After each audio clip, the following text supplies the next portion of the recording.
Welcome to Wanderlust and Wishes, the podcast where we explore the world one destination at a time.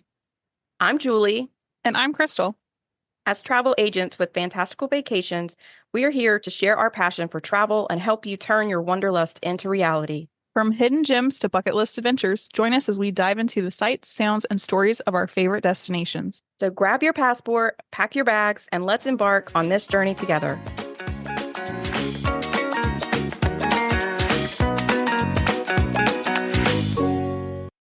Hi, everybody. Welcome to episode 85 of Wanderlust and Wishes. Today, we're going to cover a beginner's guide to Universal Orlando. Before I get started, I want to wish Crystal Proper a very happy birthday. Her birthday is on Monday. We record on Sundays, so you guys will get this on Wednesday. However, make sure that you send her birthday wishes, even if they're belated. Yay. She's giving me a face. I'm getting old. I don't need to celebrate my birthday anymore. Oh, please. You're like 15 years younger than I am. So today we're going to cover Universal for beginners. So today will be for anyone that is kind of thinking, I want to do Universal, but I don't really know where to start. Maybe you have been, an avid, Disney fan, and you've gone to Disney World and Disneyland, and you just don't really know what to do with Universal. But maybe you're seeing that, they have some thrill rides, and then you've seen all the promotions and all of the news releases about Epic Universe opening, which has just completely added another layer to Universal. So we're going to break down Universal in plain English. We're not going to go into a ton of detail. We're going to kind of stay at the surface level. This is not going to be ride by ride, and this is how you do all things at Universal. It's really going to be just truly introducing you to Universal and giving you an understanding of what it is and what it's not. Clearly, Universal is not Disney. That's not a bad thing at all, but that just means you can't go into it expecting the same level of Disney theming or just the vibe of Disney. It's just different. Not bad different, it's just different. And if you go into it planning it like it's a Disney World trip, you're going to be frustrated. The first time that I ever went to Universal, when Crystal and I met for the first time, and we both wanted to get, some experience with Universal. And I was an avid Disney World goer. We had been to Disney World for, every year for like 6 or 7 years, and I knew everything back and forth. And for me, when I went into Universal, it felt very disorganized and kind of Wild West at first. But some of it was because I had never experienced it before. Another part of it is there's a lot less hand-holding with Universal in general, like with the way their app is structured. It's not like my Disney experience. And the way they do dining reservations, like everything's just a little bit less structured than how Disney is. And that's what I was used to. So really, you have to do some research and you have to make a plan. And, that was on me that, I just kind of walked in and I was frustrated because I didn't know where anything was. I didn't know how to use the app. I'm like, what the heck is this paper ticket baloney? Like, what is this? You have to be intentional in your planning. And, hello, travel agents that have been there, and we have experienced the same frustrations and understand it. So this is what this episode will be all about. We've experienced this from our end and can help you get through, just not knowing what to expect for Universal. I think that is a great point. As travel agents, I don't remember experiencing Disneyland for the first time. I do remember Disney World for the first time and how overwhelming that was. But I didn't go to Universal until I was a travel agent. So I had travel agent eyes on. I had done the training. But like you said, it was so foreign. Yes, I've done it a lot now and I'm a lot more familiar with it. But we can revert back and be like, hey, I've been where you are. I know how this feels. It's go back and listen to my on the go episode about what I had to do with my paper ticket on Rip Ride Rocket because I had no idea what was going on. Oh, that was funny. Look where we are now. Yeah. Peace horse and all. Yeah, exactly. Also on the point that Universal is not Disney, please do not wear your Mickey ears to Universal. This is two completely different companies. This is where the Harry Potter castle is. I know there's confusion because at Disney World, there's Hollywood Studios, and then there's Universal Studios. Universal is made up of Epic Universe, Islands of Adventures, and Universal Studios. Harry Potter, the movies, more of the movies, not like the Disney stuff. Yeah. Some of the Marvel IP, which is confusing because there is Marvel IP with Disney as well, but Marvel IP, Minions, and The Simpsons and Trolls and DreamWorks, all of that kind of stuff.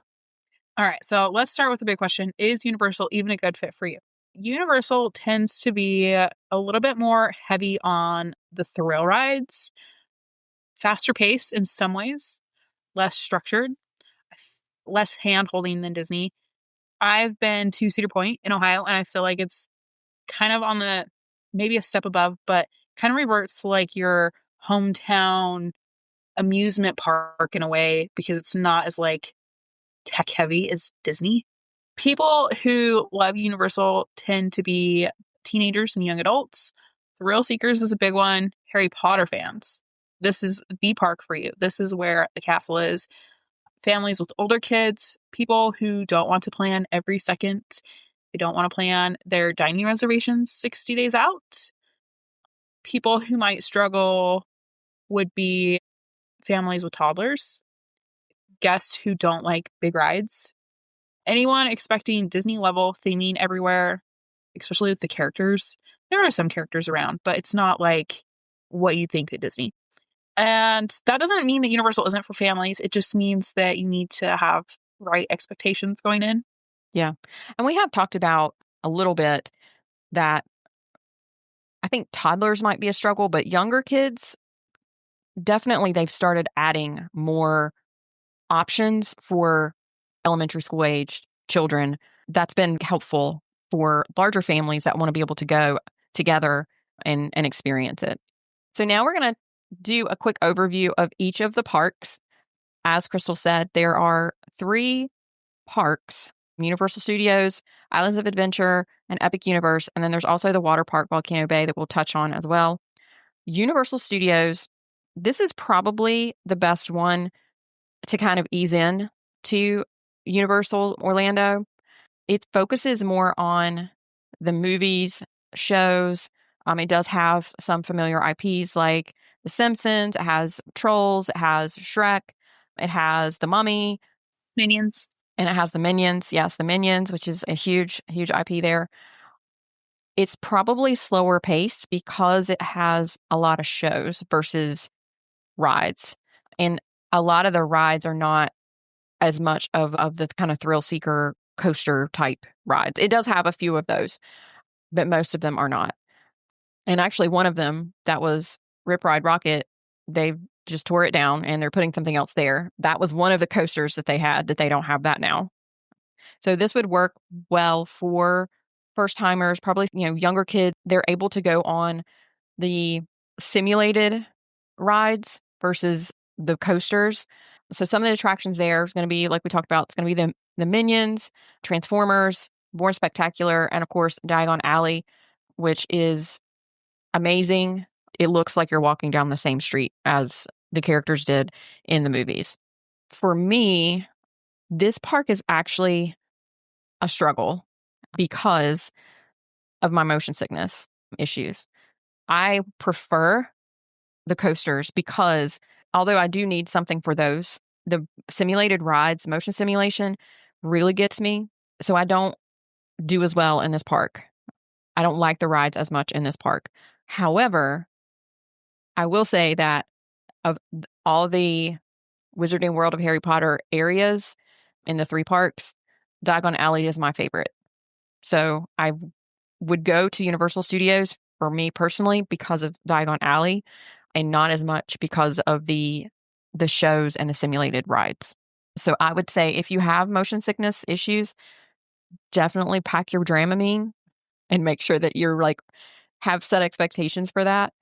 And then also the Minions area is right near the entrance exit and it can get really congested there. I feel like it's congested all the time, but I think it's probably worse in the afternoons once more people get there, but is packed.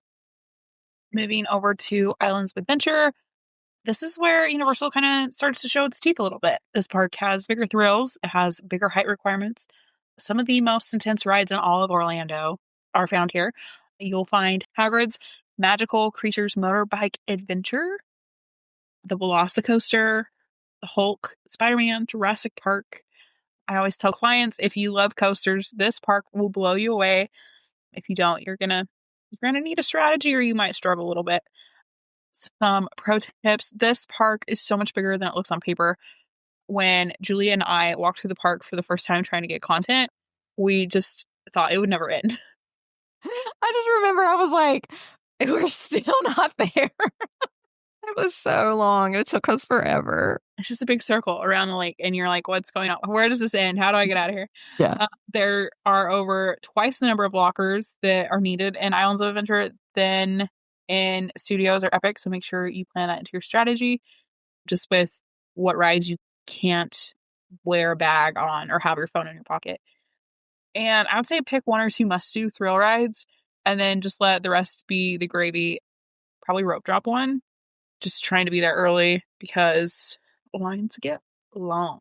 Okay, let's talk about Epic Universe. Epic Universe has changed the dynamic of Universal Orlando completely. This is not a park that you can just squeeze in. It's very immersive.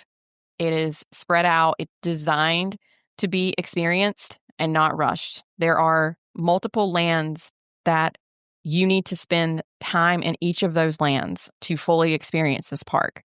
It generally is going to require at least one day added on to your trip, probably 1 to 2. It is going to impact in general just how many days that you're there. If you're planning a trip there, you can't do like a 2-day park to park ticket and get all 3 parks. That would be a terrible idea. It is great for thrill seekers because it has the coasters there, teens and adults, gamers and fantasy fans because it has Super Nintendo World. It also has Dark Universe, which has the old Hollywood monsters. And then, of course, it has the Wizarding World of Harry Potter. Also, it has How to Train Your Dragon. So all of those IPs are just packed full of excitement and new things to see. Those who might want to wait would be families with like toddlers, like we kind of talked about. They have some of the new IPs like How to Train Your Dragon, Super Nintendo World. Those would be great for kind of your elementary school, like tween age groups. And then also, if you're doing a first time trip and you're literally trying to fit everything in 1 or 2 days, don't try to do this because you're not going to get the full benefits of this park, the full experience. It's just not the thing to do. Epic Universe really makes Universal into a full week of vacation. It's not just a Disney add-on, which is something that is done a lot. You know, people want to go over for like 1 or 2 days to Universal. And I think that was doable with the original 2 Islands of Adventure and Universal Studios. But now with Epic Universe, if you want to experience that, it's really hard to do that. Strongly recommending dedicated time per land. As I was saying, this is not a pop-in, ride an attraction and leave kind of park. You're really meant to commit to it. Do not try to park hop to Epic Universe, especially on your first visit. Just like we say with Walt Disney World, if you're there for the first time, trying to jump from park to park because they're not right next to each other, it's just stressful for everybody. And Epic Universe is not right next to the other parks. And the other 2 parks are connected by Hogwarts Express. And then you also can like kind of easily jump out of one and go into the other. But it's not like that with Epic. You have to take a bus over there. And it's just too much to try to fit all of that in. You cannot currently bundle Express Pass for Epic Universe. So it also, if you wanted to add Express Pass, it could just kind of be a little rough on your budget to add this park in with Express Pass. All right, let's chat Volcano Bay. This is the water park at Universal, and it's very different from Disney's. I dare say this is probably the best water park in all of Orlando. Oh, yeah. Hands down. It's definitely a thrill-focused water park. It has big slides, less lounging, more action. Volcano Bay is great if you're traveling in the summer, if you have teens, if you want an active water park day. You can probably skip it if your trip is short, cooler weather, if you're already park heavy. It is fun, but it's just not a must do for beginners. I'd say unless they were there in like midsummer, I'd probably wait till like a second or third trip to, because some of these pools at the hotels are just as good for the Yeah, they're rest. amazing. The Cabana Bay one is awesome. Yeah. So, pro tip, Volcano Bay has much more than many people expect. I probably wouldn't put it as a half day or just pop in kind of park. You most definitely need a little bit of a strategy here because there's so much to do and it can be overwhelming just to walk in. I know I was very overwhelmed the first time I walked in. We have a full Volcano Bay episode if you want to go back and listen to that. So that Yeah, and you definitely need to, as much as possible, you need to rope drop that place because you will not get a chair with shade. I'm speaking from experience. Do not think that you're going to roll in at like 10 o'clock and there's going to be a spot for you because there won't be. You'll be baking in the summer sun. let us get you a cabana. Oh, yeah. Well, yeah, unless you have a cabana, but otherwise, they do not have enough shade. That's my one pet peeve. Okay. So, tickets and express pass and just a strategy around that. One of the biggest beginner mistakes is buying the wrong ticket. And if you think that the Disney ticket options are confusing, you ain't seen nothing because Universal tickets are a lot more complicated in the way that they do things. They don't just have like a park hopper. That's not the way this works. We wouldn't be able to like go dig into all of it right now, but basically a one park per day ticket is truly you go to that park. That's it. And a park to park ticket lets you move between parks, but you have to be very specific about how many parks you want included in that and make sure that the parks that you want to go to are included. It's important because for the Hogwarts Express at Universal Studios and Islands of Adventure, if you do not have a park to park ticket, you cannot ride the Hogwarts Express. Like they won't let you on. You have to show your ticket when you get on the Hogwarts Express going in either direction. Harry Potter is split now into 3 different parks. So with Hogwarts Express, at least you're accessing 2 of them. And if you want to be able to access both of them while you're at those 2 original parks, you need to have a park to park ticket.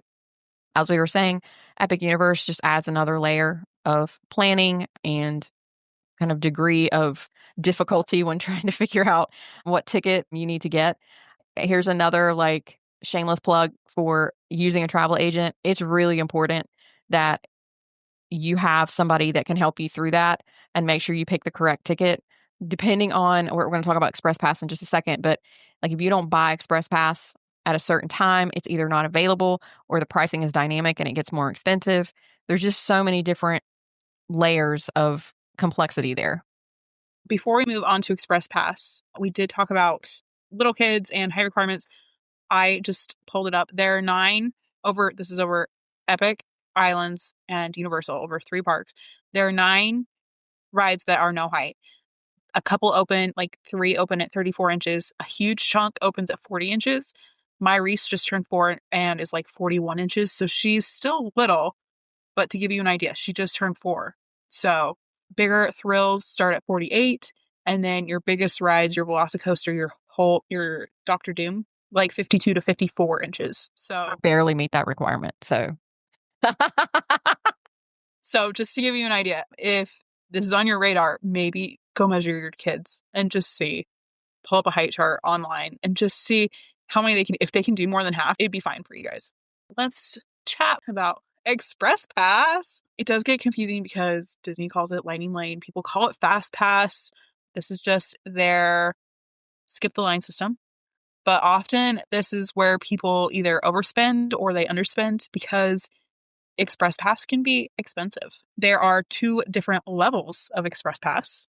There's one that lets you skip the regular line once per ride, just like Lightning Lanes. And then there's another one that's unlimited. So you can go back over and over and over again on the same ride.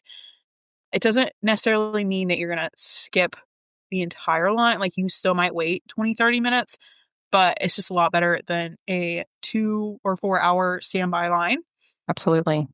So the biggest secret that most beginners don't know is if you stay at a couple of the signature resorts, not all of them, Portofino Bay, Royal Pacific, or Hard Rock, the Express Pass Unlimited is included. So this includes check-in day through checkout day. So if even on one night, you can get it for 2 days. Often that hotel plus free express is cheaper than a cheaper hotel buying express pass separately. Do you always need express pass? No, but if you're going during busy season, spring break, Christmas break, if you're going on a short trip, just 1 or 2 days, anyone who hates waiting, then express pass is for you. If you're going during slow season, maybe you're there for a 5-day trip, maybe you're an early riser who will rope drop, then you might be able to skip it. I just had a family that was there over New Year's Eve. It was a pretty last minute booking they booked over Thanksgiving. They were in Florida for Christmas and just wanted to pop in for the day. I was happy to do that, but after digging into what their interests were, they have 2 teenage boys who like thrills. They never done Universal or Disney before and had a pretty tight budget. I sent them every ticket combo possible, Epic options with and without Express Pass, since it would be New Year's Eve, which is part of the busiest week of the year. I did end up throwing out there, just telling them, it'd probably feel more enjoyable if we did one night on property and 2 days of tickets instead of just one day. Again, giving them all their options, combos, every combo possible, value hotel with and without Express Pass. We finally landed on one night at Royal Pacific and 2 days of park to park of the OG parks, which is Universal and Islands. She gave me a Facebook review yesterday, so I was just going to read that. She said, "Thank you for your help planning, and thank you even more for convincing us that Fast Pass," she meant Express Pass, "was the way to go. We never waited more than a half hour for any ride, including Hagrid's, which had a 240-minute wait at all times without the Express Pass. That's 4 hours. It was probably longer than that. It's crazy. But they just capped it at 240. Their Express Passes, being included in their hotel, were roughly $300 per person per day during the week of New Year's, saved them an additional $2,400 value that was included in their one night stay. Just to clarify, you do still have to add Express Pass on just to make sure that it's clear for Epic Universe. The unlimited Express Pass that's included with the 3 hotels that we mentioned is just for the original parks. Yeah, I don't think, from what I've heard, I don't know if it'll ever be included for Epic. And while Epic is so new and fresh, it is just makes everything more complicated. And It does. everything so different. So even if you thought you knew Universal 2 years ago, it's completely different. And just as an FYI, like that has to do with the contracts with the hotels. We've talked about before that Universal does not own their hotels like Disney. Lowe's does. And they had a deal with them for the unlimited express passes for the original 2 parks when they built Hard Rock and Portofino Bay and Royal Pacific. And when they built the new signature level hotel and Epic Universe, they could not agree on terms for express passes. So just a high level of touring strategy. If you can be smart about it, you can get a lot done. I just did that on a 1-day trip recently. Rope drop thrill rides, the ones that are going to have the highest wait time through the rest of the day. Save your shows for midday when it's hot, when you're ready for a break. Don't bounce between parks constantly without a plan. It doesn't make sense to wait in a 30-minute line for the Hogwarts Express to take another 10 minutes just for one ride just to come back. Maybe save it once in the morning and once in the afternoon, or just be conscious about how you're doing it. Yeah. And like we were saying before, the parks are bigger than sometimes they look on paper. So hooking it across both of the parks back and forth, it can take a lot out of you. Okay. So on to my favorite area of the parks. The Harry Potter areas of Universal Orlando, they're all called the Wizarding World of Harry Potter, and then they each have a different section. In Universal Studios, it's Diagon Alley. In Islands of Adventure, it's Hogsmeade. And then in Epic Universe, it is the Ministry of Magic. And then for the original 2 parks, like we talked about, Hogwarts Express connects those 2 parks, but it does not go anywhere. And there's nothing that connects Epic Universe to either one of the other 2 parks other than taking a shuttle. You do need, as we mentioned, please make sure that you have a park-to-park ticket so that you are able to get on the Hogwarts Express. The Hogwarts Express has different experiences each way, so make sure that you take the time to ride it in both directions just so that you get to see the different experiences. This area is one that you could spend all day as a Harry Potter fan just walking around and soaking up all of the details. This is an area where you don't want to rush through. If you're like a really true Harry Potter fan, it almost brings you to tears when you walk into Diagon Alley and then Hogsmeade. For me, it was more Diagon Alley, like I mentioned. I don't know why. It just is, for me, it just was a bigger impact. And even, I mean, Hogsmeade has the castle, but for whatever reason, I love Diagon Alley more. You're literally transported into the story that you loved reading. So make sure that it's not all about just the rides. Go into each of the different shops and just look around. There's so much detail. Walk up and down the streets and just look at all the little Easter eggs and details that are there. And even if you don't want to ride Harry Potter and the Forbidden Journey because it's the worst ride ever created. No, I'm just kidding. A lot of people love that ride. It's just really bad if you have motion sickness. It almost killed me. Even if you don't have motion sickness, it took me out. But take the opportunity to walk through the castle because you can walk through the castle. They have a spot where you can leave before you get in line for the actual ride. It is just amazing. You get to see a lot of the things that you saw in the movies and read about in the books inside the castle. It's really fun. Another factor is where you should stay. Probably even more so than at Disney, it matters at Universal because on-site hotels give you early park entry. They have better transportation, somewhere within walking distance, water taxis. Like we mentioned earlier, there are 3 that include the Express Pass. So for beginners, definitely on-site is usually there are cheaper on-site hotels than trying to stay off-site. Yeah. You don't have to deal with parking and paying for parking and all that extra. Like we said, Epic Universe does add another factor. There are now like a main campus and like an Epic campus. So it's not spread out like across town. More so if you're familiar with Disney, think like Disney Springs to Animal Kingdom. Yeah. Like you can still get there. Yeah. They'll get you there, but it's just not like what it was. It was very contained before. So now basically your hotel location might matter a little more depending on which parks we're prioritizing. If you're not going to Epic, let's not put you in a hotel over by Epic. And some of the things like Crystal was saying, Cabana Bay and Aventura are both like they have walking trails directly into Volcano Bay. So that's really nice if that's one of the parks that you really want to focus on or you want to make sure you have a day there. They're both great spots. They're both great hotels, and you are right there next to Volcano Bay, and you can just walk. Okay, so the big question here, how many days do you actually need? There's definitely a misconception that you can do Universal in 1 or 2 days, or trying to do all of it in 1 or 2 days. I'm not saying that if you're like, I have a budget, this is what I can do. We're gonna do what you need to do. But if you're gonna ask us for me to fully experience this park and make it into a great vacation, our recommendation is not going to try to cram everything into 1 or 2 days. It's not realistic. It will just make things more stressful for you. 3 days for the original parks, especially if you're going to try to fit in Volcano Bay, you really need to have at least 3 days. Then if you're adding Epic onto that, 4 or 5 days. And to be honest, like if you're going to a park every day for 4 days, just like we recommend for Disney, you need a rest day in the middle. It's too much to go like at 150% all day for 4 days in a row. It's just a lot.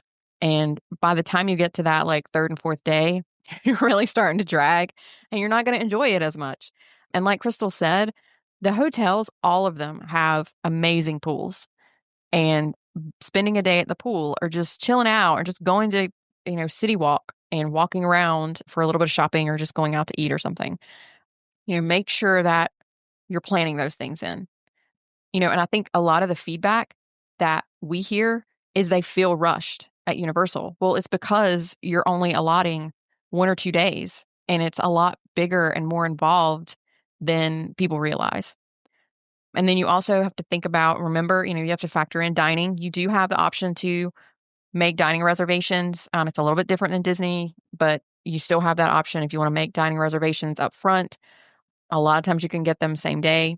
In City Walk with the original two parks, City Walk is right there. And it's very easy to walk out to City Walk, grab something to eat, and then go back. They also have lots of options within the parks. If you're looking for our picks and more details on the parks, we have two. You can only choose one for the OG parks. We're working on one for Epic Universe, but this gives you a little bit more details on dining options and just in general, like a quick, easy, you're trying to get there, you're trying to not have to make too many choices. You just want to listen to what we have to say. You can go back and listen to those episodes. We'll link all of our Universal episodes below. That might, because I think there's a Volcano Bay one too. So if you are a beginner, some mistakes to avoid with Universal, trying to plan it like Disney, underestimating Epic Universe, skipping Express Pass, especially when it's needed on those busy weeks, and probably treating Universal as an extra instead of a main trip. There's so much to do nowadays. It's really a great park. And the expansion with Epic Universe this year has just really made everything so much different. So just to wrap up, as we've discussed, if you've been thinking about a Universal trip and you're curious about what it would be like, but you're overwhelmed, we hope that this was helpful. As always, we would love to help you. We would love to help plan this for you, make it not stressful for you, and give you enough time to do all the things that you want to do. Thank you for listening. We hope you have a wonderful week, and we will talk to you all next week. Bye.